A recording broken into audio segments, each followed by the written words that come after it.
Congressman Mike Garcia joins us now to talk more about this. Sir, good to have you on. 1 year later, the reality of this war, I think it's easier for a lot of people to forget because, you get fatigue of watching war for a year. But that's a reminder. I remember Bucha was one of the worst.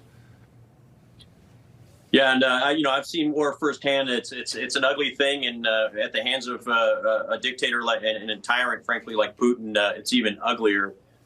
With the $15 billion or so that we have so far obligated and executed in terms of weapons aid to the Ukraine, I think we have seen a meaningful ROI. The nation of Ukraine exists. Zelensky's alive.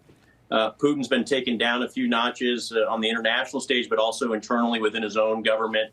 And most importantly, I think the thing that the collateral benefit we've gotten out of this is that China and Xi Jinping have slowed down their aspirations of annexing Taiwan. And I think fundamentally right now, what most Americans are struggling with is we want to support Ukraine. We want to see Ukraine win, but we don't want that to be the priority over our own security and right. That win come at the expense of our own security. And we've got a president right now who seems to be more interested in the security and the borders of Ukraine than our own security and our own borders, in this case, the southern border of the United States. And I don't think they're mutually exclusive. They can be both addressed. We can help Ukrainians survive and win and ultimately take what used to be a pure threat down a few notches. But right. We can also look after our own security. And what concerns me is it's starting to feel like this is coming at the expense of our own security.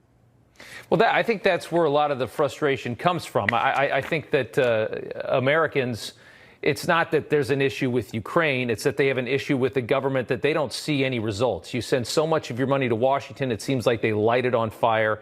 You don't seem to be getting your money's worth out of government anymore. I think that's where a lot of the disdain comes from.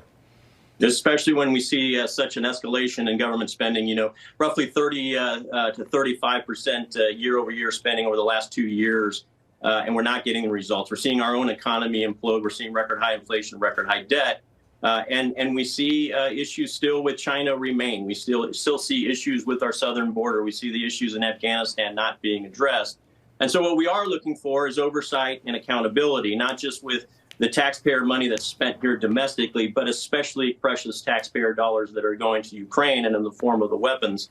And I do want to make clear that some of these weapons we're sending were going to expire. They were going to turn into pumpkins. They are getting matched to their targets that they were intended to. Those Stingers were meant for those Hind helicopters. Those Javelin missiles were meant for those T-72 tanks. And we're able to take out a lot of Russian assets without putting an American in harm's way. But we do have to backfill those things, and we do have to maintain our own readiness.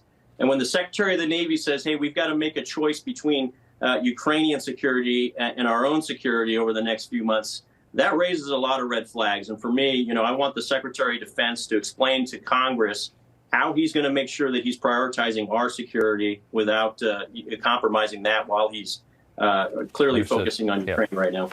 Understood. Congressman, thank you so much for taking the time. We appreciate it. Thanks, guys. Thank you.